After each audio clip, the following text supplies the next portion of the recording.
श्रीमद् भागवत जी का चतुर्थ स्कंद बड़ा अद्भुत है और इतना अद्भुत है जिसमें सबसे पहले एक पतिव्रता देवी की कथा का वर्णन किया है। उसके तत्पश्चात उस नारी की कथा का वर्णन किया जिसके माध्यम से कहा पियर बहुत कुछ होता है लेकिन पियर का गुमान नहीं होना चाहिए, ऐसी भी कथा का वर्णन किया है। और उसके तत्पश्चात आपने धर्म की वंशावली सुनी होगी लेकिन श्रीमद् भागवत में अधर्म के वंश का वर्णन किया है। व्यक्ति नरक कैसे जाता है उस कथा का वर्णन है। यदि उन दोषों से व्यक्ति बच ले तो उसको कभी भी नरक का मुंह नहीं देखना पड़ेगा। चौथे स्कंद की ये कथा है जहाँ एक छोटे बच्चे ने भगवान नारायण को प्राप्त किया, ऐसे ध्रुव जी की कथा। और इसी में राजा वेन पृथु देवता की कथा प्रचेता प्राचीन वरही और अद्भुत पुरंजन उपाख्यान के साथ चौथे स्कंद को पूरा किया है। आइए हम अब उसी कथा की तरफ बढ़ते हैं। अत्रि पत्नी अनसुईया त्रिजज्ञे स्विसह सुतान, ये सीधी कहानी के रूप में जो कहानी भागवत में नहीं है, प्राय वक्ता लोग बोलते हैं, वो स्कंद पुराण की कथा है। तो मैं उतना ही लेकर के चल रहा हूँ यहाँ जो श्रीमद् भागवत में जिस रस का रसास्वादन कराया है। ये सबको पता है कि अत्रि महात्मा की पत्नी है जिसका नाम है माता अनसुईया और भगवान कपिल की सगी बहनें अरुंधति अनसुईया, ये सब अपनी सगी बहनें हैं। ये 9 बेटियां और ये 9 ऋषियों के साथ में ब्याही गई थी। उन्हीं में से एक का नाम है माता अनसुईया, जो कभी भी जिसके दिल और दिमाग पर पराया पुरुष आकर के नहीं बैठा उस माता का नाम अनसुईया है। से महापुराण में कथा आती है एक बार इतना सूखा पड़ गया था 1 लाख वर्ष तक पानी नहीं गिरा। से पुराण में कथा आती है महात्मा अत्रि तपस्या के लिए बैठे, लाख वर्ष पूरे होने वाले थे। इनको लगा पति जागेंगे तो पानी मांगेंगे, जल की व्यवस्था है नहीं, और वो जल लेने के लिए चल पड़ी। रास्ते में एक देविका रास्ते में आके प्रकट हुई और उसने कहा देवी कहाँ जा रही हो। माता अनसुईया ने कहा मेरे पति की समाधि खुलने वाली है, वो पानी मांगेंगे, जल लेने के लिए जा रही हूँ। तो उस देवी ने कहा आंख का पलक ऊपर से नीचे गिरे, उतनी देर का पातिव्रत धर्म तू हमें दे दे और हम तुझे जल दे देंगे। पूछा तुम कौन हो। उसी समय भगवती गंगा के रूप में प्रकट हो गई। महात्मा अत्रि को जल पिलाया गया और वही माँ भगवती गंगा चित्रकूट में माता मंदाकिनी के रूप में बह रही है, जिसको माता अनसुईया धरती पर लेकर के आई है। भागवत के पन्ने धन्य धन्य हो जाते हैं ऐसी देवी की कथा कह करके सुनकर। अग्नि पुराण में पतिव्रता देवियों की बहुत कथा का वर्णन किया है जिसमें माता अनसुईया का नाम आता है। ये वही माता अनसुईया जिसने जानकी माता को पातिव्रत धर्म श्रवण कराया। सीता माई को क्या पातिव्रत धर्म की जरूरत थी, जो जानकी का नाम ले ले वो देवियां पतिव्रता हो जाती हैं। माता जानकी के माध्यम से माता अनसुईया ने इस देश जगत की देवियों के लिए पातिव्रत धर्म का वर्णन किया। ऐसी वह माँ जिसने त्रिविध देवताओं को अपने घर का बालक बना दिया, ऐसी माता के चरणों में हम और आप सब वंदन करते हैं, प्रणाम करते हैं। जहाँ पर महात्मा अत्रि जी ने त्रिदेवताओं को अपने यहाँ का लाल बना दिया, बालक बना दिया। ये कथा क्या कहना चाहती है? ये कथा कहना चाहती है कि जिसके जीवन में चरित्र होगा परमात्मा भी उसके घर में आकर के बालकवत आकर के जन्म ले लेगा।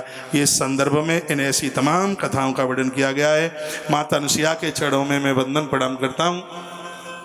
कोई भी कथा संक्षेप में रह जाए तो उसका अर्थ यह नहीं है कि वो कथा आती नहीं है।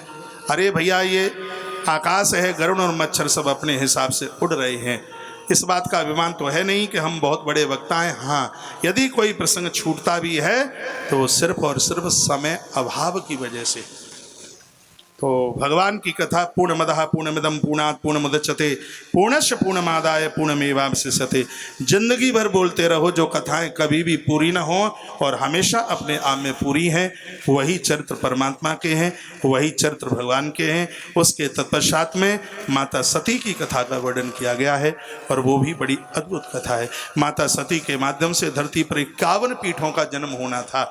माता का झुलसा हुआ शरीर भगवान नारायण के सुदर्शन चक्र के द्वारा कालिका पुराण के अंतर्गत वर्णन है।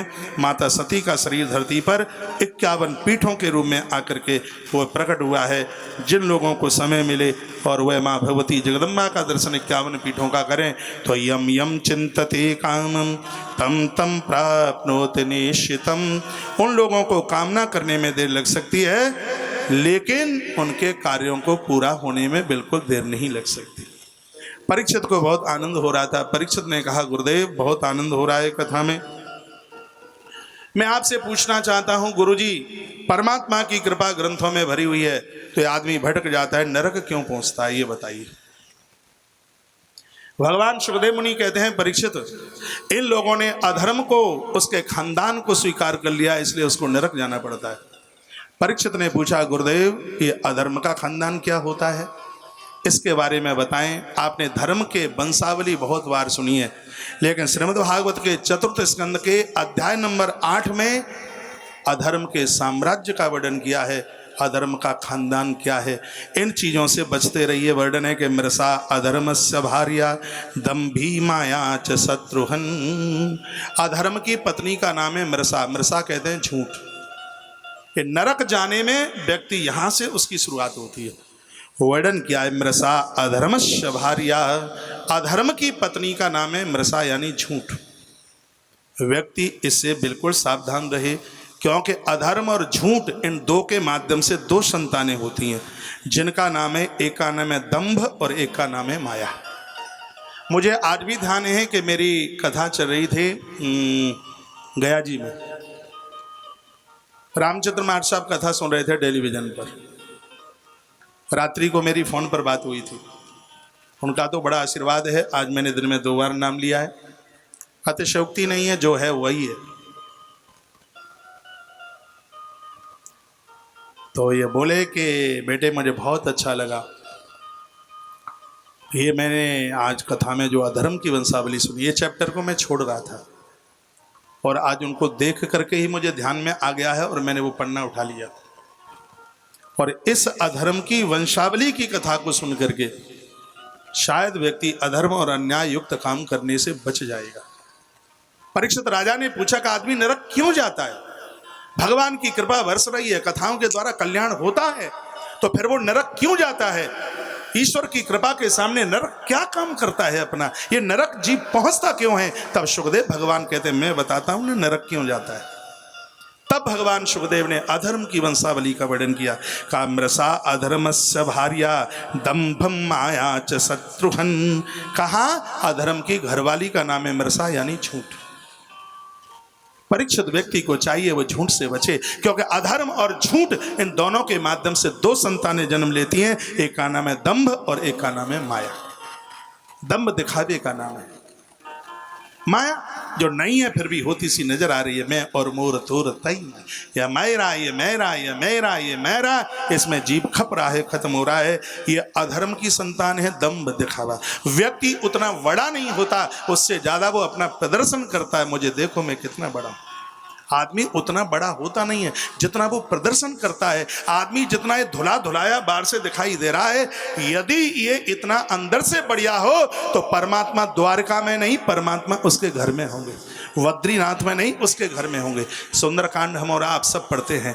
गोस्वामी तुलसीदास जी की होशियारी देखिए, हनुमान जी को रात में भेजा लंका में। क्या हनुमान जी डरपोक थे? क्या हनुमान जी को भय था? हनुमान जी को बाबा तुलसी दिन में भी एंट्री करा सकते थे, लेकिन हनुमान जी लंका में रात में जाते हैं। क्यों? क्योंकि रावण वार से धुला हुआ है, लेकिन अंदर से बहुत कालिमा ली हुए है। वार से तो 4-4 घंटे शंकर का अभिषेक करता है, महादेव को डुगडुगी डमूरा बजाता है। बाबा तुलसी ने विचार किया कि दिन में हनुमान को लंका भेजता हूं तो रुद्राभिषेक करता हुआ नजर आएगा, हनुमान को लगेगा बड़ा भजनानंदी है, राम जी से सिफारिश कर दूं कि इसको ना मारें। तुलसी ने सोचा हनुमान को रात को भेजूंगा, शयन कक्ष में होगा। जब यह व्यक्ति अपने अकेले में होता है, एकांत में, तभी उसकी हकीकत का पता होता है कि अपने अब में है क्या। वार से तो सब नील टिनो पाल लगाए हुए दिखते हैं, लेकिन जब उनका एकांत सुधर जाए तो परमात्मा रामेश्वरम धाम में नहीं, परमात्मा उसके घर में होगा। व्यक्ति बाहर से बहुत अच्छा लगता है, लेकिन वो अंदर से उतना अच्छा नहीं है। जिनको बाहर से दिखावा और अंदर से कालमा भरी है, उसी को दंभ कहते हैं। संस्कृत का शब्द है दंभ। जो बाहर कुछ और है और अंदर कुछ और है, वो दंभ है।